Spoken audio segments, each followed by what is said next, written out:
All right, welcome back, everyone. I think most people have wrapped up their conversations.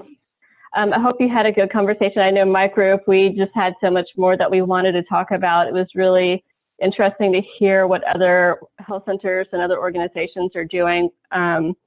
In our group, it was really around remote work policies. But I'd love to hear from some of the other groups. What were some of the highlights that came from your conversation, some of the main points or highlights that you took away from that? Well, I would like to speak. This is LaDonna Johnson from Friend Health. We talked about in our group culture and cohesion. And so some of the things we discussed as a group was, how to keep people engaged, how to make sure there's cohesiveness in terms of the overall structure of the culture, and maybe even making cultural shifts to from organizations that ordinarily would not like a hybrid model or remote model, to shifting the mindset to allowing that flexibility to move so that we can accommodate, obviously, staff for the pandemic. Some of the topics or highlights that came up, which was very interesting. We talked about town hall meetings and how, every 4 to 6 weeks, the parties are able to get together, hear a wealth of information. It might be a variety of topics that were discussed that were, relatable to C-suite on down to frontline team members. We also talked about, how people use work from home agreements to make sure that the expectations were maintained, and also the engagement of the employee was there. And then we also talked about, I think on here, the larger group, they talked about the Zoom happy hour. So, we kind of chatted about that very briefly. And then I mentioned about, how my organization, we do Zoom meetings or huddles in the morning, and using visual aids and things of that nature to make sure that people are engaged, that they're inclusive in terms of the information that's being presented to them. And that we touch bases on everything that, is hot topics, so to speak, so that the culture is still there, even away from the formal office, and that everyone is included, or there's a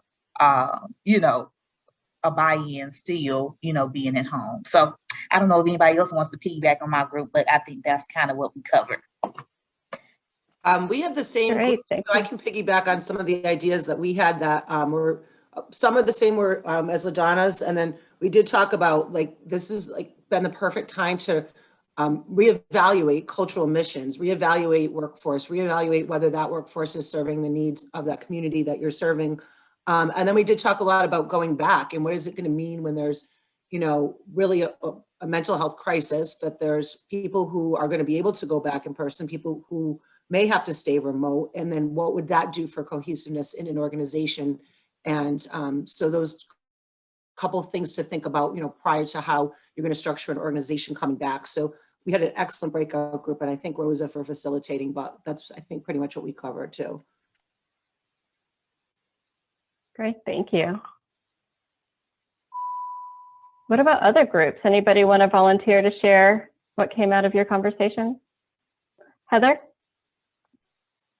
Sure. Heather Adams from CHC Act, and in our group, we focused on the category of building the business case for a hybrid work environment. And in our group, we really had two different perspectives. We were fortunate. We had those representing the PCA, and then we had those that were also representing the health center. So we were really able to kind of, based on the atmosphere or the work environment, it really does impact sort of what you need to take into case when you're building the business case. So as Wayne mentioned, it really is focusing, when you think about building the business case, it's either building it for or against. So it was sort of, we took this as building the business case for a hybrid work environment, which kind of piggybacks off of what the other two ladies were just speaking about. And really, we looked at couple of topics that were discussed was in thinking about from the clinical side and building the business case, looking at provider productivity, because in some situations you may have some providers who've actually been more productive being work from home, being remote, than they were being back in the office. And they may not bring that provider back into the office at all because they continue to be productive. Whereas from the patient perspective, there are patients who really are really not enjoying the telehealth option and are really looking forward to being able to get back and see their providers. So thinking about, patient satisfaction, provider productivity, staff engagement, staff satisfaction in terms of this, because, from a PCA perspective, there may be some that are really looking forward to going back into the office. There are others that may not be, similar to what the last group just spoke about. But you also have the implications of, we discussed board of directors. So what does your board of directors want? What do they see? And so part of your business case needs to also address what their perspectives are. And I think those were pretty much the key points. In coming back, the other caveat to that is, what is your state allowing for returning to the office? And then somebody asked the basic question of, why would we go back to a hybrid environment? And I think it all goes back to looking at staff and satisfaction, staff engagement, patient satisfaction, those types of things. And group, if I missed anything, feel free to chime in.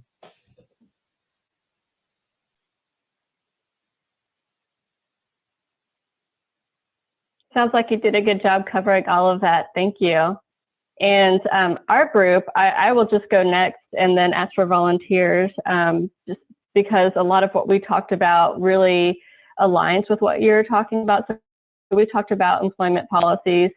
One of the things that was mentioned was that there is some conflict among leadership, whether or not they are okay with folks working from home, whether they aren't. And I think for those who aren't, it may be that business case, that's going to sway them. Along those lines, we were talking about having 90-day trial periods, so being able to give supervisors some leeway in terms of monitoring, not micromanaging, but just monitoring the quality of work that continues to be performed. Because if employees are still performing a high quality of work, so even your clinicians, if they're still performing well and still providing that service in the same way that they were before they started working remotely, then they're doing really well. The important part was just making sure that it's all written down in policy, what those expectations are, and then so that they know where they, what's expected of them. And then does anyone else from my group want to also add to what we were talking about?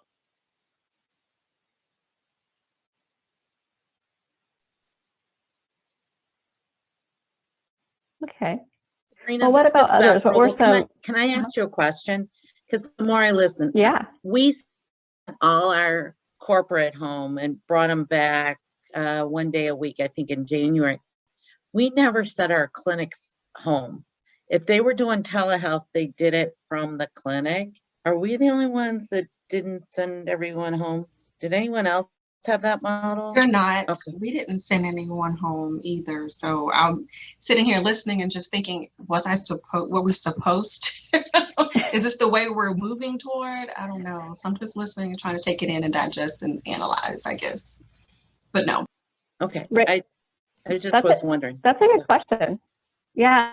Beth, I'll have everybody, raise your hand if I'm going to stop sharing my screen so you can see each other better. Tomorrow? Could we do a poll? I'd love to hear a poll. Yeah, or something. we can do a poll, but if folks want to use their little reaction and raise their hand, are some of their clinicians working remotely? You can raise your hand or use the thumbs up. Yeah, so we do have some folks that have their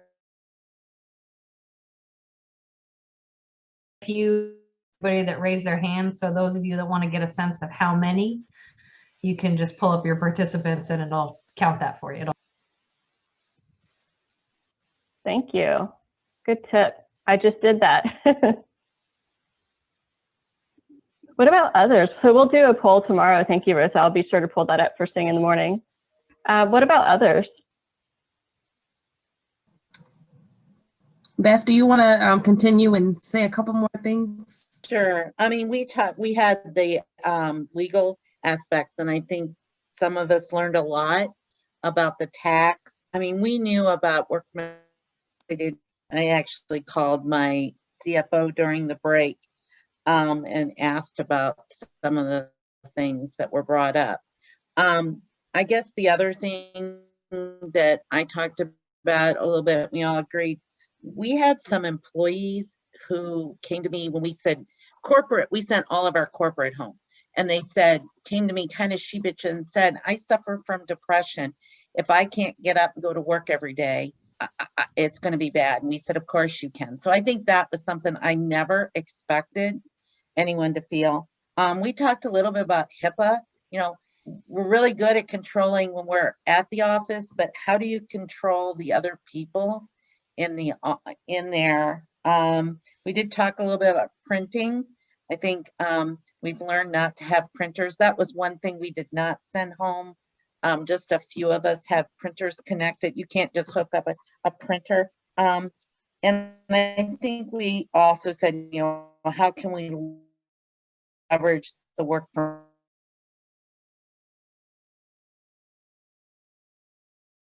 a survey? You know, 60% actually said they think they were working more with the same amount of time.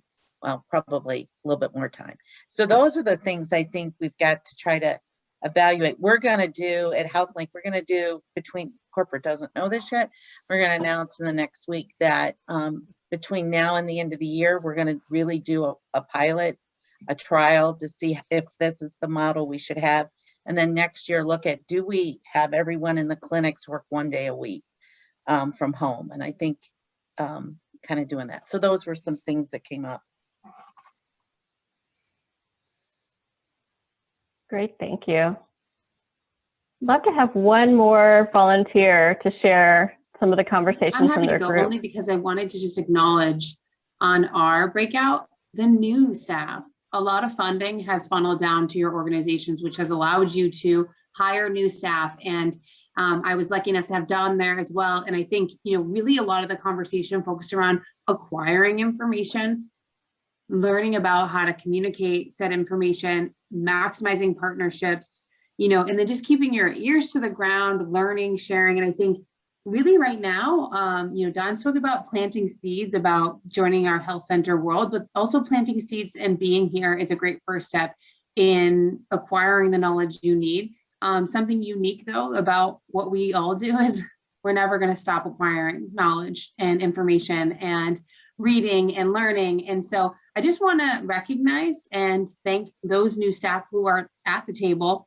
You have lots of knowledge to provide, but we really spoke about partnerships in this current environment. We were able to sustain because of said partnerships. So continuing those, being creative, lots of communication about what we're all doing, and then utilizing a lot of train the trainer concepts to be able to head in this new environment with telehealth and diversity, equity, and inclusion, and just lots of things to come. But I welcome those that are new, and I loved our conversation.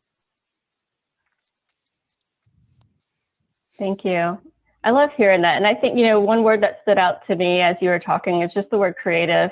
And I think that's going to be key as we move forward with our hybrid work environments, is that creativity and that innovation. And I also want to emphasize the role, just the importance of trust. I think that is key to team cohesion. It's key to having a happy workforce. It's key to a workforce that feels empowered. And so as we develop our policies and as we develop new infrastructures, how do we do that from a place of trust and not a place from mistrust? I want to thank everybody so much. I really enjoyed that conversation and I wish we had more time for it, but we are at 4:45 Eastern, and I'm going to hand it over to Gerard to get us wrapped up. Thank you, everyone.